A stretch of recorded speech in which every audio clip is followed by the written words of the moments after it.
Oh, the story I don't want to tell. I don't. I'm putting it off now. Um, I was sent a question. I don't know if it was intended as a birthday present, but it's kind of cascaded that way. I was asked, you have interviewed a lot of celebrities. Which one of those would you say was the most interesting? And for me, without a shadow of a doubt, it was meeting Jason Mewes. Now, I've never been a fan of his work, really. I'm not a big Jay and Silent Bob fan. I mean, I enjoyed Mallrats when it came out. Might be a bit later when I watched it. I'm procrastinating already, can you tell? Um, but I think the reason it stood out for me is the way he answered it. Now, I have like this question I like to do in my interviews where I explain what I'm trying to do and I look for a bit of leadership advice. What was a turning point or what was something that happened on their journey. And a lot of people give some good advice. Normally comes down to people.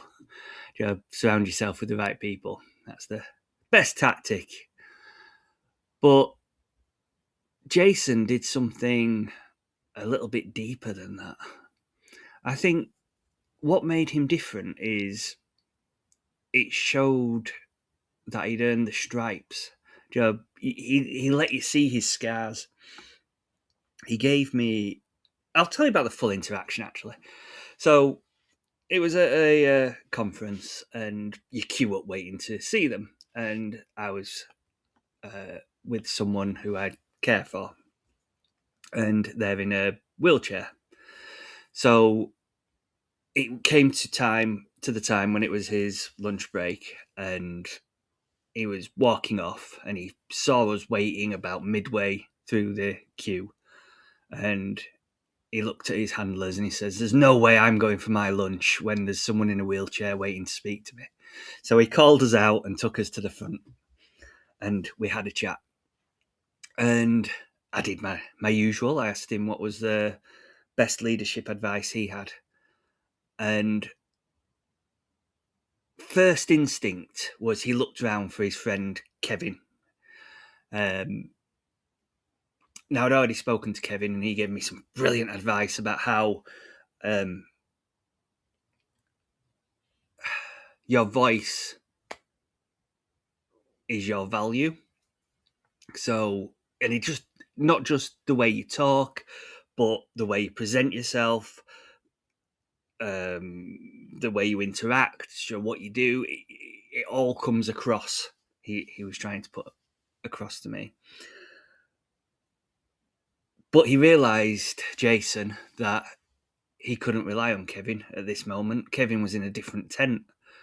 So he had to answer this question, something that I think he normally bats off to somebody else. He didn't see himself as any kind of leader.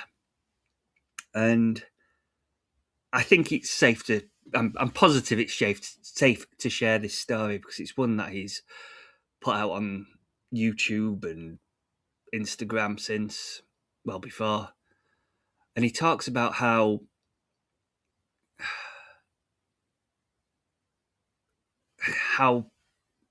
he was abandoned and how he ended up in an awful situation where he was almost a drug addict. And it was only from meeting his friend Kevin Smith, which is what pulled him out of that situation, that scenario. And it was a story that really did resonate with me. Well, not resonate, but touched me deeply. And I think the reason for it is because it wasn't just some kind of throwaway leadership lesson. He opened the door. He let you see behind the curtain as to what his real struggles were. So that kind of gets me onto this story that I've been trying to avoid. My scars. my leadership experience that I've kind of been hiding from the world. I had the fantastic opportunity of taking over a business. It was a boat building business at the time, and it was struggling. Now, my partner at the time's parents were running this business, and they didn't want to take it over. They needed somebody else to run it. But when I got in there, I found it was in name only. They really wanted to run the show. But I spent some time watching, learning, seeing how it was all going, and I realised I did not have much business acumen. Everything was based on coming down to one individual person, which was my ex-partner's dad. Everything, the quotes, the work. Whenever we got a new member of staff in, it was just a case of passing him tools. It was never developing them so they could actually do the role themselves. And it got to the stage where I needed to do something because the business was going to go under. So what I did is segregation of duties. I moved him out of that central role and put him in charge of production. I moved another set of people into sales and another set of people into customer service. And things actually started taking off. We ended up with too much work and we grew the workforce. But then came a bit of a dry spell, and I had to, well, I didn't have to, but the decision I made, which was probably the wrong one, was to chase any kind of work rather than carry on with the boat building. So we ended up doing too many kind of jobs. I ended up with a boat building, a sign manufacturing, marketing, teak deck installations, flat roofs, and it just made it kind of difficult to push all those things at once. But things were actually still going well. We were getting paid on time, we were growing. But the problem was that wasn't really the story that they wanted, the owners of the company. They sold me the story that they wanted to retire. They wanted a company that they could sell. But they were more interested in pilfering from the organisation. And eventually it came to loggerheads. And it became untenable, the relationship. But I couldn't get rid of them because they were 50% owners of the company. But the way he was working, he couldn't take the stress. It ended up with cups of tea thrown at me and threats of violence. And eventually they decided to walk out of the organisation. But they didn't just walk out of the organisation. They set up another company, which was exactly the same company.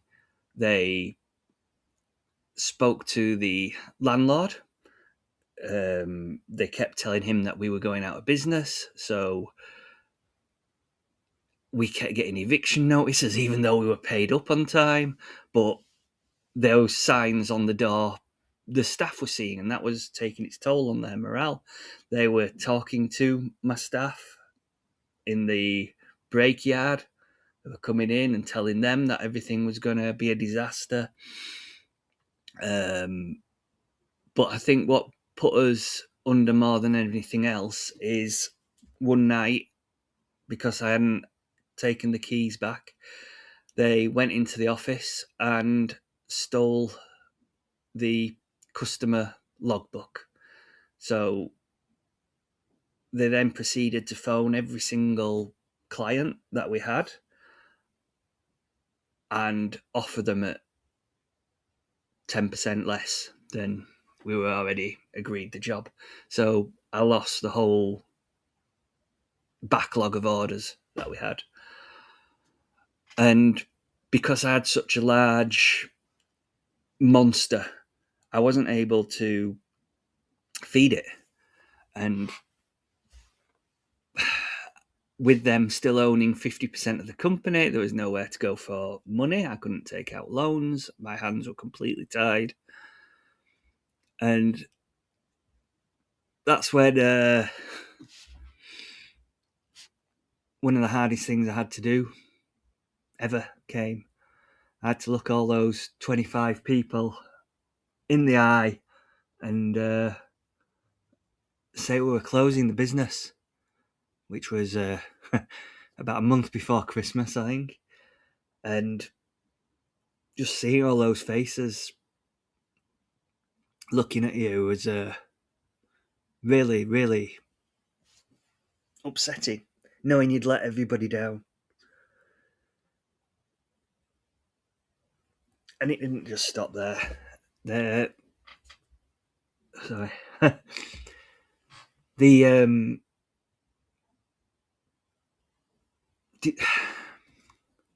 ex-partner's parents decided to tell the creditors where I lived after we closed it. So it got to the stage where I was getting people coming to the door every single day.